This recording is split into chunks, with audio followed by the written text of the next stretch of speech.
Good morning or good afternoon, everyone. Thank you for joining us today. My name is Marie-Claude Allard, the Communication Lead for CANU, the Canadian Urban Environmental Research Consortium. This is the seventh webinar from our equity-based climate adaptation project, which is being done in collaboration with CHASE, the Canadian Health Association for Sustainability and Equity, with funding from the FCM, the Federation of Canadian Municipalities. I would like to start by acknowledging that the Université de Montréal, where I work, is located on non-treaty Aboriginal territory.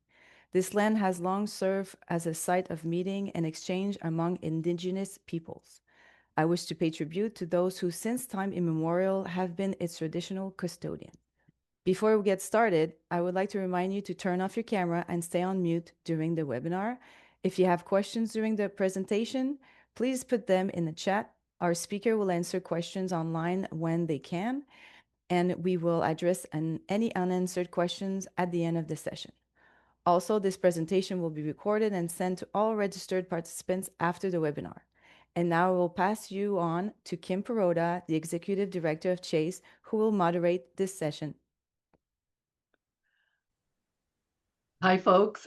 This is the fourth of our case study webinars, and today we'll be hearing about the urban forest strategy developed by the City of Winnipeg. We'll be hearing how it was developed and how the city is working to cool its community, particularly for those residents who are at greatest risk from extreme heat. We will also hear about some of their challenges and some of the lessons they have learned. Today, it's my pleasure to introduce our speaker, Martha Barwinsky, who is the City Forester for the City of Winnipeg. Over to you, Martha. I'm very happy to speak with you about our urban forest strategy. It has been quite a ride, and we're continuing with the work on implementing it. So I'd like to acknowledge that Winnipeg is located in Treaty Number 1 territory, the traditional lands of the Ojibwe Cree, Oji Cree, Dene, and Dakota peoples, and in the homeland of the Red River Métis. The city's drinking water is sourced from Shoal Lake 40 First Nation in Treaty Number 3 territory. So just to give you a rundown of what I'm going to be covering, I'm just going to give a bit of an introduction about the strategy and just what Winnipeg is all about when it comes to urban forestry. I'm going to just speak briefly about what equity and equitable access means in the context of urban forestry. I'll speak about the development of our strategy and highlight some goals related to equity and what we've been doing to implement those goals. And then we'll, of course, have questions and discussions afterwards.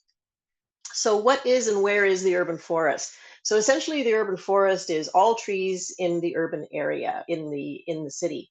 Winnipeg was actually in a grassland ecoregion, and it wasn't until Europeans came over to Canada and settled in our region where we really started seeing trees being brought in or planted in areas where people were actually living. Winnipeg is actually at right in the center of, or the center of Winnipeg is right where the Assiniboine River meets the Red River. And so when European settlers came over, they actually started transplanting trees from whatever trees were along the river corridors and along rivers and streams into the more upland areas to provide shelter for themselves. And so as a result, Winnipeg has a real mix of trees, anywhere from natural forested areas to trees that were planted on private properties, to trees that were planted on streets. And we've also got trees in our commercial and institutional areas. So it's really just trees everywhere. And it's a combination of not just trees, but it's also the soil and the habitat that those trees are in as well. Winnipeg has over 3 million trees, and about 300,000 of those are actually growing on streets and in parks, which is what the urban forestry branch in the City of Winnipeg is responsible for. And we don't have a lot of diversity in our tree species in Winnipeg, primarily because of our climate and also our soils, just heavy clay soils. But the most prevalent species in the city are trembling aspen, green ash, bur oak, American elm, and Manitoba maple. So not a lot of diversity. And we have, those similar trees growing in the trees that we manage specifically in urban forestry as well. With managing 3 million trees, and particularly 300,000 trees on boulevards and in parks, we can't do it alone. And anything in urban forestry, in the career that I've had in urban forestry and arboriculture, it really is about working with people. And trees also bring people together. So within the city of Winnipeg, we definitely partner and work together with other internal departments. But we also we do a lot of work and meet with external stakeholders such as residents and landowners, community organizations, and NGOs. We have a close working relationship with our province of Manitoba colleagues. The province of Manitoba actually does have urban foresters, which I think is one of the only provinces that has urban foresters employed and running a department. Also, we work closely with Manitoba Hydro, Government of Canada, private industry, arborists, tree nurseries, planners, landscape architects, educational and research institutions. So it really is a true partnership. What we manage, of course, the city trees, city street and park trees. We also have a natural areas services branch in our public works department here. And they really oversee the natural area trees, but we work very collaboratively and very closely with them. And then, of course, we have all the private trees that we work closely with private property owners. So what does equity and being equitable in the context, what do those two terms mean in the context of urban forestry? And this is something that was very new to us.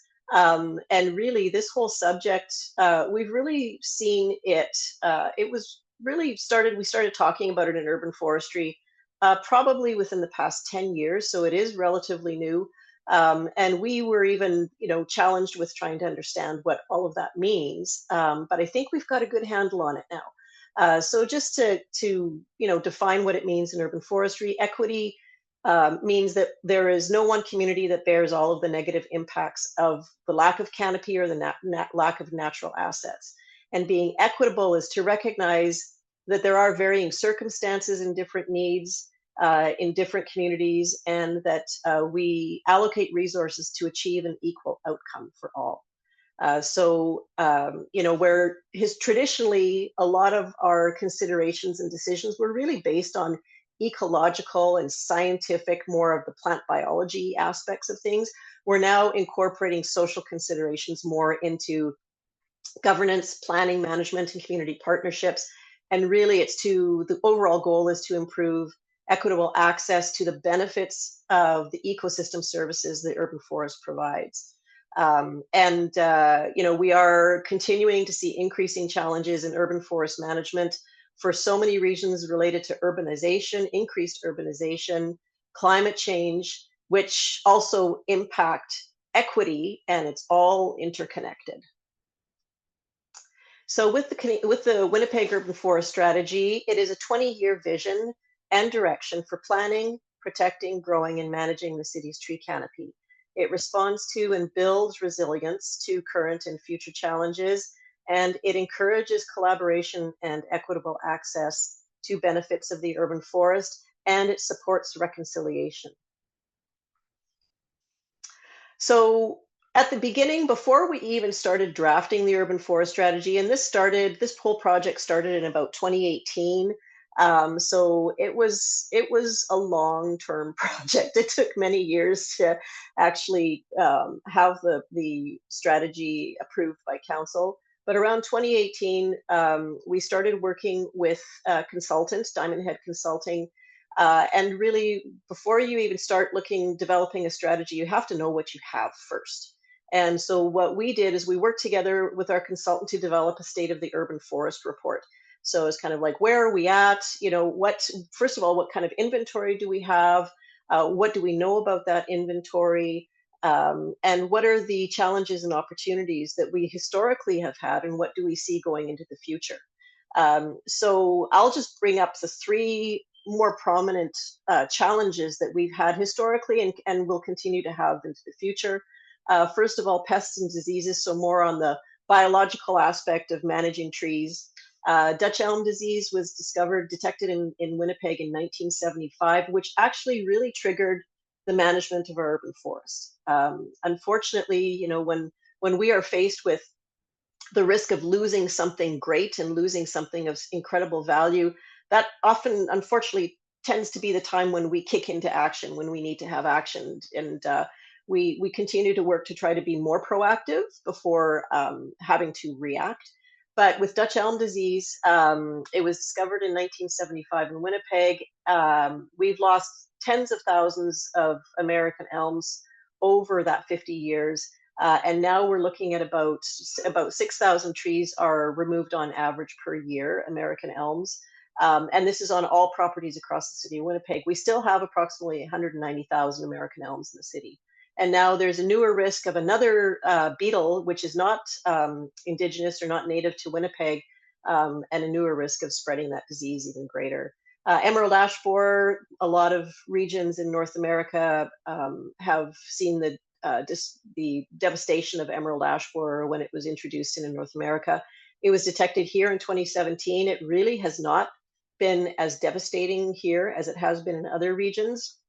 But just 2 months ago, we found some significant new detections, and we're now realizing that it is everywhere, and we are anticipating the loss of all of our ash tree population as other regions. We also have cottony ash psyllid that was detected in 2017 with some tree removals that had to be done. We haven't seen it since then. We have an ongoing challenge of oak decline as the city continues to develop, and a new invasive pest that was found last year called elm zigzag sawfly. So we certainly have a lot of invasive pests that we are having to manage. Climate change and urban heat island effect. This is, of course, becoming much more prominent over time. With that, heat waves and extreme weather are expected to increase in frequency. Drought conditions may occur more often, particularly during the summer months when trees are actively growing. And insect pests are also likely to thrive, particularly invasive insect pests that have really had a hard time managing through our winters and our short growing seasons. But now, as climate change is impacting making our winters perhaps warmer and shorter, and making our growing seasons longer, that may cause some of these invasive pests to thrive. And so just, a lot of these images and graphics are actually from our strategy and from our State of the Urban Forest report. So feel free to look that up. I have the link at the end of the presentation to look up those documents. So with, climate change, of course, in general, we're already starting to experience more extreme weather events and even greater frequency of those weather events, more pest and invasive species, drought stress, and particularly in our region, as I mentioned, increased growing seasons, and perhaps more drought. We are actually just coming out of a drought cycle, and warmer winters and shorter winters as well. So all of those things will have an impact, not just on insect pests, but also on trees, and also on the vulnerable population, and just our population in general, and how we actually live, work, and play in our urban area, in our city. Development and construction also is a significant challenge. There's always a conflict with development, construction, and trees. And so, as the city was developed, of course, the natural areas were essentially destroyed for the development of the city. However, trees were planted all around the city on boulevards and private properties. Now those trees are mature. And so as we're seeing increased densification in our cities with infill development, and also we have an aging infrastructure from the time the city was built, now a lot of that infrastructure needs to be replaced, and that's where our mature trees are. And so there's a real challenge with how do we protect this mature canopy, or plan to remove this canopy in a thoughtful or considerate way and replace it at the same time, so that we'll continue to have canopy into the future.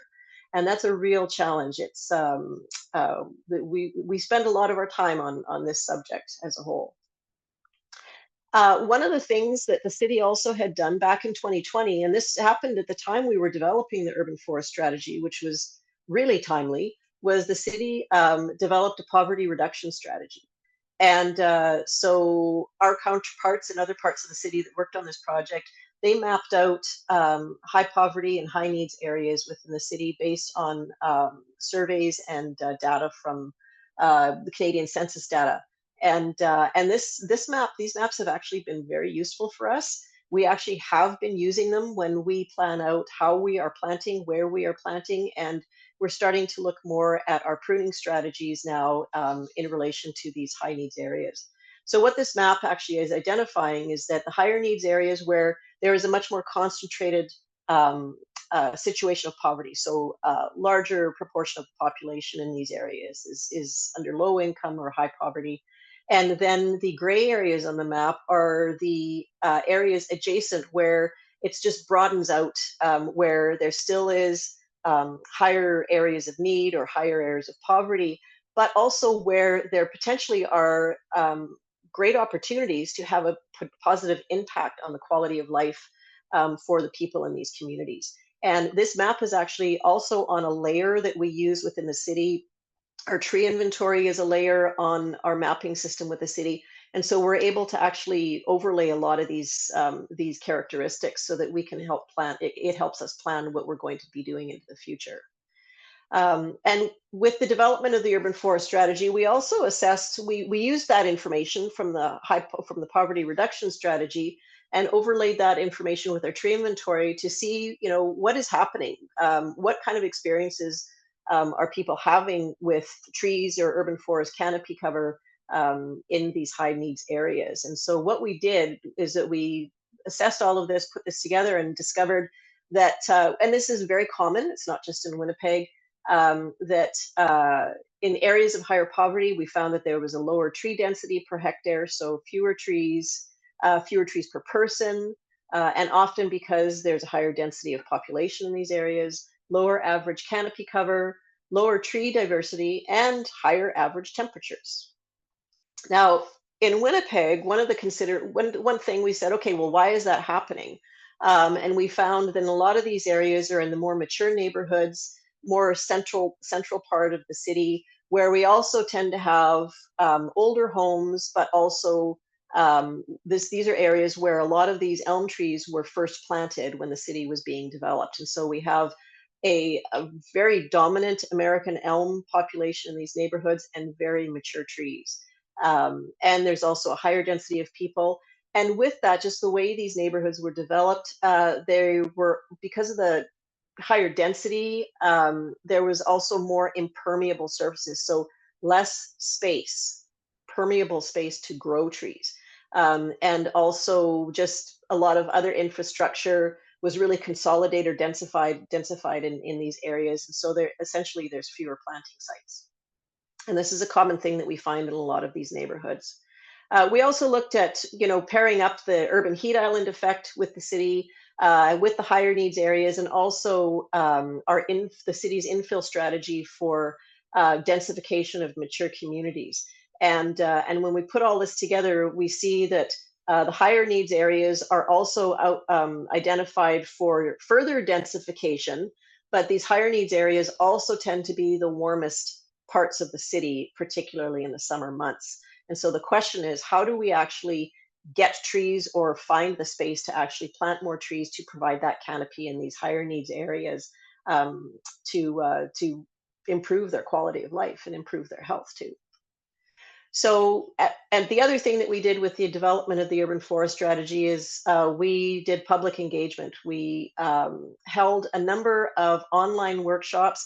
We actually had planned in 2019 to start with in-person public engagement, but in October of 2019, we had a devastating snowstorm that came through Winnipeg that just halted, everything just came to a halt. We had tens of thousands of trees that were damaged at that time. And so the public engagement for the urban forest strategy was also delayed into the new year.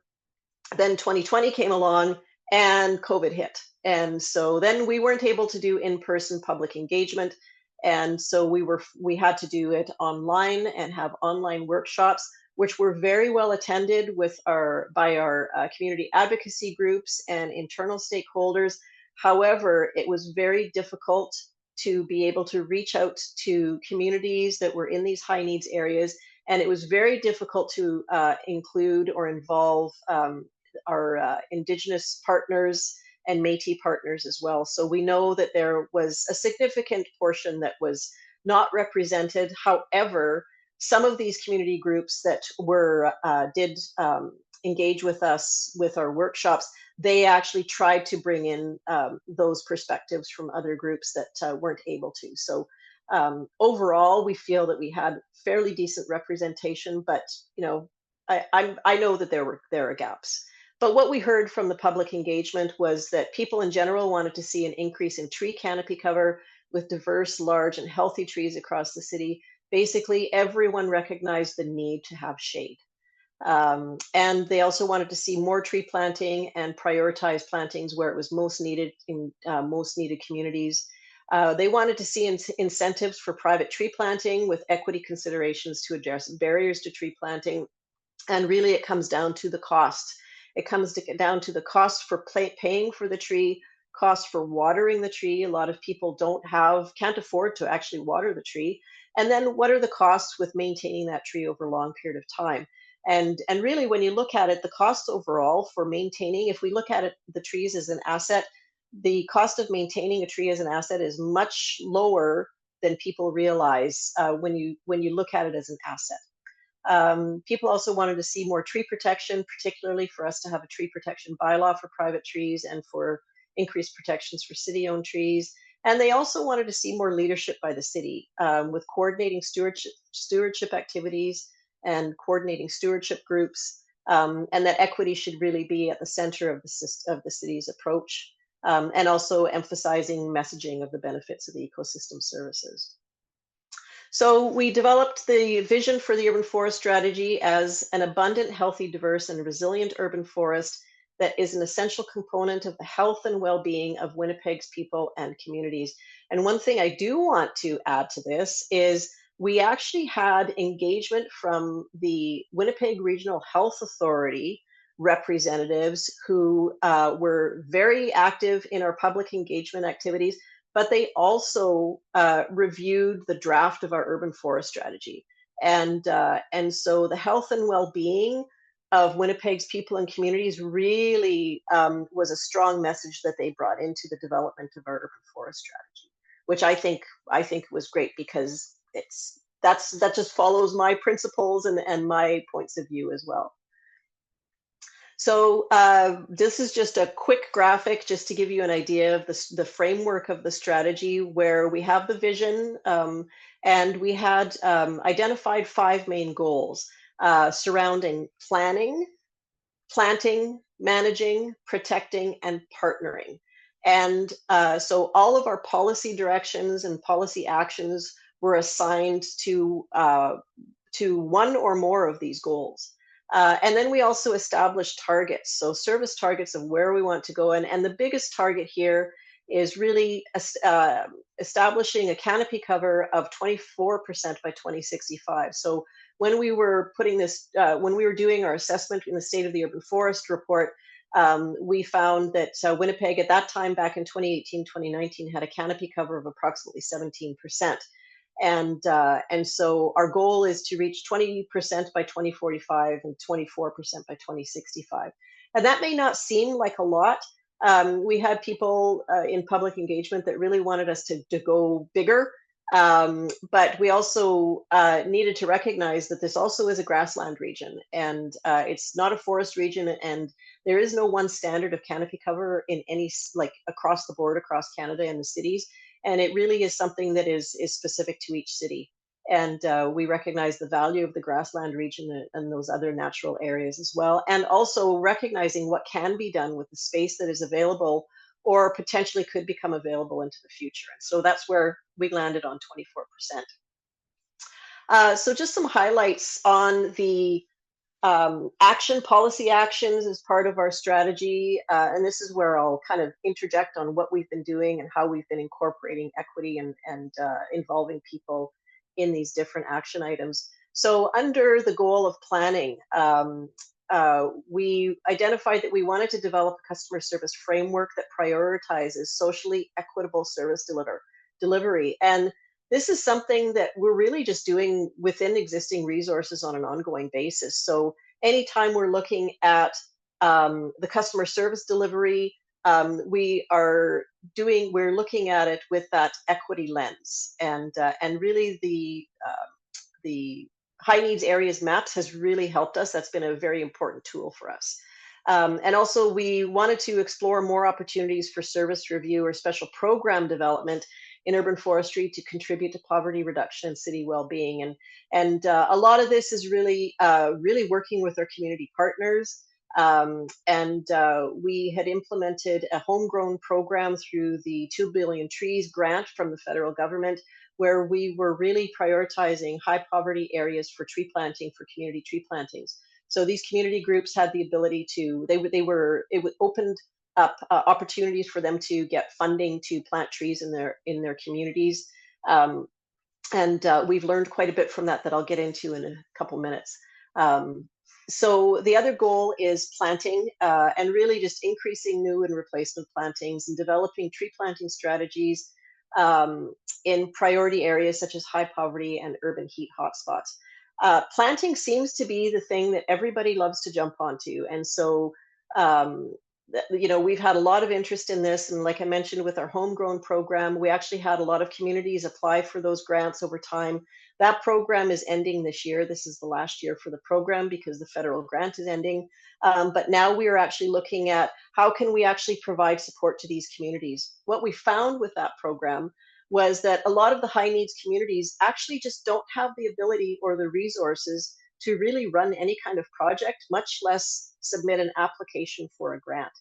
And so we are actually looking at reaching out more to these communities and supporting tree planting in their neighborhoods and getting them involved in the planting more so than hiring a contractor, which is what these grants had to do. They had to hire a contractor. So there were a lot of barriers for high needs communities to really make full use of this grant. And we're flipping it around where now we're looking at providing that kind of support. The main thing is with any of this is you have to have the resources to be able to do it. So with the urban forest strategy, we recommended, made recommendations for budget increases and also increases in FTEs or positions in order to deliver these services and deliver these action items. And Council approved the urban forest strategy in December of 2023, and we started implementing it in 2024. I got a call over the Christmas holidays from our finance people telling me that council was basically funding our strategy, and I almost fell out of my chair. I couldn't believe it. And then it was just like, okay, here we go. Now we have to make this work. And so we've received incremental funding additions over time since 2024. We've also phased in increases in staff. We now actually have a community tree planting project coordinator, a senior technician who is really going to be developing more of this program for getting trees planted in higher needs areas, and not just getting them planted, but also making sure that they're maintained and making sure that those communities are also continue to be engaged. Then also management is another important goal. And, like I said, it's, we're getting these trees planted, but then you've got this asset for a long term that also increases in value, and the benefits we receive from that asset actually increase over time as well, which is one of the only assets that a city will have that increases in value and usefulness over time. But with the management, we also wanted to explore more opportunities for community partnerships or subsidies to overcome potential inequities when requiring residents to remove dead, diseased, or dangerous trees. And with emerald ash borer, this is of particular concern. If I can just dial back for Dutch elm disease management, we actually manage Dutch elm disease on all properties within the city. So when we tag a tree on private property that needs to be removed, and we remove that tree, we actually do that work. That's paid for by the city. So private property owners are not actually strapped with the cost of that. However, with emerald ash borer, most likely that will not be the case. And so we have to determine what we're going to do with how we're going to assist private property owners with detecting emerald trees that are infested with emerald ash borer and how they're going to remove them, because those trees actually quickly become a serious public safety issue. So that's something that we're going to be looking at more closely this year. And then protection is also an important goal. It's one thing to plant new trees, but it's an even greater challenge, or more important to actually protect what we have, protect the mature canopy that we have. And at this point in time, the city actually does not have a tree bylaw for protecting trees. Tree protection is interwoven into a few bylaws, but we actually don't have a standalone tree protection bylaw. We actually are developing one now with the direction for us to present that to council for their consideration at the end of this year. And also we are establishing a city tree policy so that whatever we're requiring other people to do with the tree protection bylaw, the city is actually following the same rules and guidelines. We are also we are actually at the table with our planning department as they review the zoning bylaw over the next 3 years. And we are looking at incorporating tree protection and regulating tree removals as part of development and zoning agreements as well. And then partnering. We actually have a long history of partnerships with community organizations in Winnipeg. That's something that started back in the early 1900s in a neighborhood in the city where a large American elm was, the city had identified it for removal as part of road reconstruction. And a group of community women in the community decided that there is no way that tree is coming down, and they fought to protect that tree. They even, when the city was coming to cut down the tree, they actually formed a human ring around the tree to protect it, and the tree actually was saved. And I think there was another instance of it being at risk of being removed as well. The road essentially was built around the tree. Unfortunately, because the tree received so much attention, it succumbed to the vandalism. I guess some people didn't like the fact that that tree was still there, and it essentially was it was either set on fire or something that happened and eventually succumbed. But that's really when all of the community advocacy for urban forests started back in the day with the Wolseley Elm Ladies. And we've had a Coalition to Save the Elms group that was struck up in the early 80s, 1980s, as Dutch elm disease was detected, and we were at risk of losing all of our American elm canopy. And then today we still have that organization that is transformed into Trees Winnipeg. And now a new group of real advocates, tree advocates, Trees Please, have come up over the past several years. They were very active in the development of this urban forest strategy, and they continue to be very active. Now they are really advocating for greater tree protection in the city of Winnipeg and incorporating that into our next civic election campaign. And so we've got a really close working relationship with them as well. And I guess what we've learned over time is that it's important to actually meet with people and get out into the field and meet with them in their community, and that's how you develop those partnerships, and essentially you end up helping each other in the end, which is a good thing. So just that's the link for our strategy in the State of the Urban Forest report. And this is just a classic example of a neighborhood in Winnipeg covered in the shade of the American elms. So we are very proud of our American elm canopy. We've got the largest American elm population in any city in North America. And the shade that those trees really provide, elm and ash actually provide the greatest leaf area for shade out of any of the species that we have. So even though we're trying to diversify the tree species that we have in our urban forests, we still desperately want to hang on to our American elm and our green ash, our ash trees as well, because of the benefits that we actually they provide to us. But really, it's like I said, I think at the beginning, trees really bring people together. And what it comes down to when we are considering social equity in our decisions, it's really about people and meeting people where they are at, getting involved in the community. But at the same time, we need to have the resources and we need to have staff to be able to do that. And so, if anything, anyone just putting together or creating a strategy, particularly for urban forest management, really what's important is identifying the resources that you need to actually be able to deliver that, and get together with your communities so that they can advocate for you as well. So that's Winnipeg. That's our urban forest strategy and what we do. And thank you, folks. So, just I guess the comment here from Roland Hossein, great to see the community involvement. What has been the role of universities on diversification and disease identification and control? Over to Martha.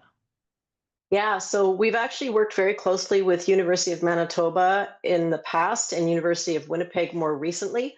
With University of Manitoba, we've partnered on research for the native elm bark beetle life cycle that transfers the fungus that causes Dutch elm disease to the American elms, and that's been an ongoing research project for, I guess, 20 years probably.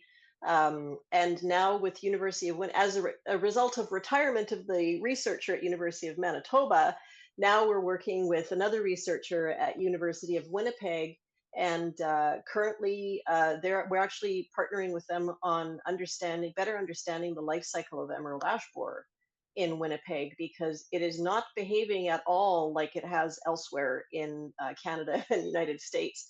We're an anomaly, and Winnipeg is usually an anomaly. We kind of take pride in that. So we've been working with them. Yeah, it's a very close working relationship. We're providing some funding, and we're also just directly involved in PhD projects, PhD dissertations, and master's research as well. I'm actually sitting on and when it comes to diversification, I'm sitting on a landscape architecture dissertation right now, working on mapping out future tree planting designs for communities to adapt to changing climate. And this is a fascinating project. So it's still in the early stages with data collection. So we're involved in that, and I'm looking at actually taking that information and applying that to our strategies. Martha, in the meantime, I'm wondering if you could tell people a little bit of the number crunching. I remember from interviewing several months ago that, can you tell us what the percentage of trees were now so people have a tree canopy cover so we can kind of compare that to your goal? And also something about how many trees per day or per year you're actually planting these days? Sure. Yeah. So the canopy cover goal. So back when we first assessed our canopy, it was at 17%, and the goal is 24% by 2065. We're hoping to get some funding to support doing a LiDAR analysis again of our canopy cover, so we can do a refresh and find out where we're at this year and get a more updated number on our canopy cover. But when we look at, we only have the breakdown of species in our public tree inventory.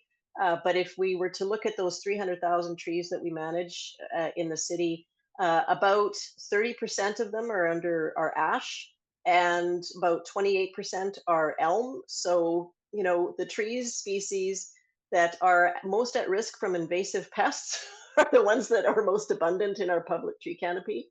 But we are, at this point in time, we're actually now planting over 6,500 new trees, well, replacement and new trees per year as a result of the increased funding from council. And And how's that compared to what you were doing before? So how many before that? we were planting anywhere from 500 to 2,000 before. So what we use as a measurement with how well we're doing with maintaining existing canopy is what we call a tree replacement ratio. And so we're looking at how many trees we are removing from the public inventory and how many we're replanting. And so for years we were only replanting about 30% of of our public tree inventory. Now we are replanting 127% of our public tree inventory. So we're not just replacing that lost canopy now, we're actually increasing, we're actually gaining net new trees. Wow, okay. It's quite a commitment, eh?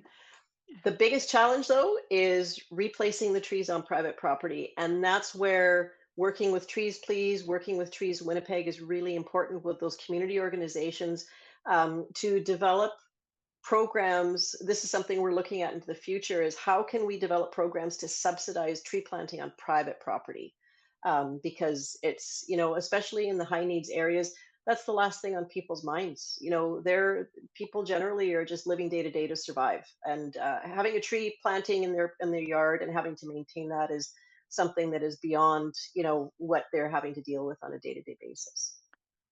Thank you for that. I'm just going to read a comment here from the chat. The City of Vancouver has a great tree guide to help property owners choose a suitable tree for their site. And so people want to take a look at that. There's a link that has been provided by Nancy Clements, which thank you very much. Perfect. I also want to ask you just a little bit more about reconciliation.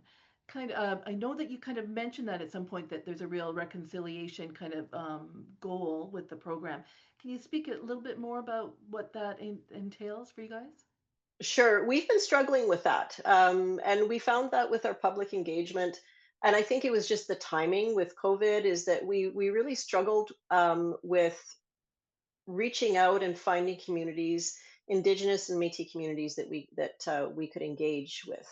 Um, we do have an Indigenous relations division with the City of Winnipeg, and I know they are under resourced. They don't have enough people to manage what they need to do.